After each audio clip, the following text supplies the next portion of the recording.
My lord. I was a writer.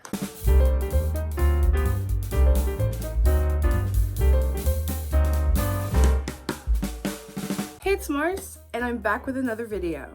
When we were young, we did the craziest things. We ran outside, we made friends, we made elaborate stories about domestic violence, abuse, divorce, and queer love. Just me? Oh. My writing was on par of Colleen Hoover's plot lines, if I should say so myself. I wrote Laura's story when I was in middle school. I had a lot of things going on at the time and a lot of time on my hands. This fanfiction could have been the best thing that could have ever touched Wattpad's site if I continued it. Thank God I didn't, because these writers would have quit their jobs the second they saw my first chapter. The formatting I did for this first chapter was a little interesting. For some reason, I wrote them in diary format. Simply doesn't make any sense to me, because why would I do that? But go girl. So, this is chapter 1. Dear Diary, last night my parents were fighting once again. But I guess that's what life's supposed to be. But others wouldn't ever know what it's like to be in my life. Supposedly my counselors say I should just ignore it. How am I supposed to ignore when all you can hear is screaming?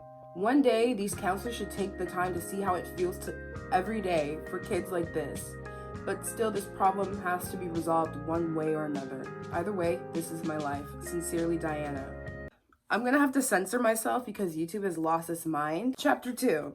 Why the heck do you do things like this, you dummy? That's so bad. Mumbles. I don't know. Probably because you're not worth anything. What did you say? Ah! Shut the heck up. Diana quickly runs downstairs to see what happened. Sees her mom on the floor not breathing. Whoa. Dad, what did you do? Deanna's dad stands there not even listening to his daughter. Deanna quickly grabs the phone out of her pocket before her dad quickly takes her hand. Dee, I'm so sorry, but it was for the best. Deanna's eyes start to water. Why? Why did you do it? What did mom ever do to you? He stops talking. I'm leaving. I can't stay here with you, honey. Nobody here is your honey or will ever be. You're a murderer. How can I? Why? I was so dramatic. Also, I was in theater at the time, I believe. I think I was in theater at the time, and it was like summer break, and I had so much time on my hands, and I was over dramatic. Deanna quickly ran out the house and never came back. This was in 2012. It is now 2017, and she is 22 with child. Babe, how was your day? Deanna sits there in silence. It's been 6 years since I left. I still can't believe this happened to me. This is psychotic. Are you thinking about it again? No. ... Yes. Don't tell my psychiatrist. I don't think you would tell your psychiatrist. You know she needs to know. No, please, I promise I'll get better. Just let me heal in my own way. Chapter 3. So I'm happy to say that the baby is perfectly fine and that your depression is slowly fading away. The therapist had said, but there's one thing I just have to address. When will you build up the courage to see your father? I don't see why they're forcing this girl who is literally in therapy because her father killed her mother in front of her, why she has to go and see the murderer of her mother. It wasn't processing back then. Those words crumble against my ears. Those words were the death of me. My father, the murderer. I can never forgive him what he did to me. Last week.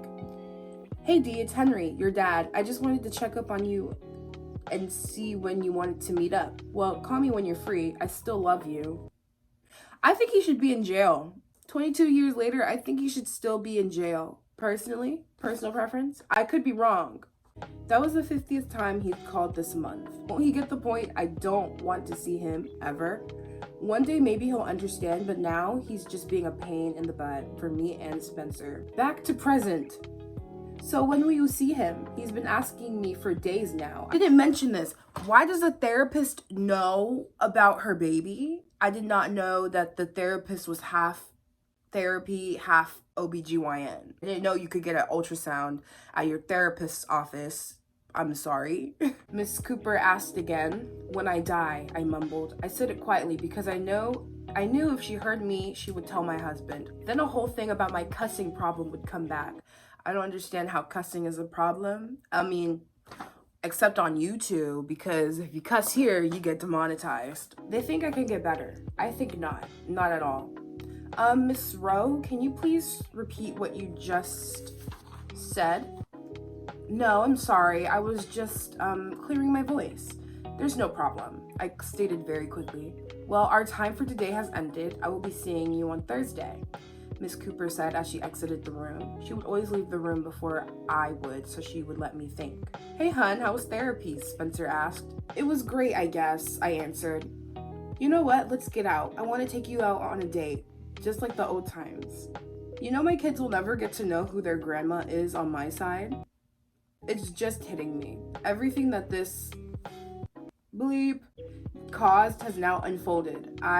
It's my fault. I should have never been born. That wouldn't have, then, my God, my grammar is so bad. I can't even read it. Oh my Lord. Should have never been born. Okay, I'll read it exactly how I wrote it. I should have never been born. That wouldn't have met and she. Maybe we could just like chalk it up with the fact that she's like hysterical and she can't like get her words out correctly, but still. Spencer interrupts me by kissing me. The next day, I wake feeling very energized, something that doesn't happen often. Just as I exit my room, someone knocks on the front door. I walk out to see who it is. I open the door and I see Henry, the murderer father. This is gonna be the last chapter I read from this. I'm splitting this up because simply it's really long, and the next part is just a whole different, I can't. It needs to be for a whole nother video. I can't deal with it right now. I'm dealing with this right now, okay? Chapter 4. Hey, sweet. As I interrupt him while slamming the door in his face, I run to my phone and quickly call my therapist. Hi, hun. What's wrong? She asks. What's wrong is my dad is on my front door. That's what's wrong, I shout into the phone. Oh yeah, about that. Last night when I left from the office, I'm sorry, it's not funny. It's not funny. When I left from the office, Henry came to me asking where you lived. I told him that those were confidential notes and I couldn't tell him. So he pushed me on the floor and said I wasn't worth anything. He also took the keys out of my bag and went into the office and stole all of your files, so now he knows everything we've spoken about. Before she knows it, I hang up the phone and walk to the front door. As I open the door, he comes out and gives me a hug. Before he knows it, I push him off me and close the door behind me. Whatever you came here for, you're not getting it. So lose my face and my number. I thought I was so baller when I wrote that line. I was like, lose my face and my number. You know what? Like, that's actually kind of good. That's a good line. I'm going to start using that on people. Lose my face and my number. Like, literally the eats. Eats. After I say that, I turn for the doorknob. As soon as my hand touches the door, I feel a presence behind me. Once again, I push past him. Please, hun, give me a chance, he says, but I won't listen. All the pain and sorrow you put me through, you can't just hop into my life and say, oh, everything is okay when it's not. She's dead, Henry, and don't you forget that you caused all of this. So no, I will not forgive you or give you another chance. Go to hell for all I care, I say while fighting tears, but they threaten to fall down. And get out of my neighborhood, I say as I enter my house. Once I run inside, I run to the nursery and cry. And that's it. I truly cannot fathom why I wrote this. I don't understand what was going on in my life that had to present itself in a story that was that. If you like this video, comment what your favorite typo was, because I had quite a few. Leave a like if you want. Tell me if you want me to continue this. I do want to continue this because this is actually entertaining. My socials are in my description and anywhere you need to find me. My email is in my description. And this was Mars. Goodbye.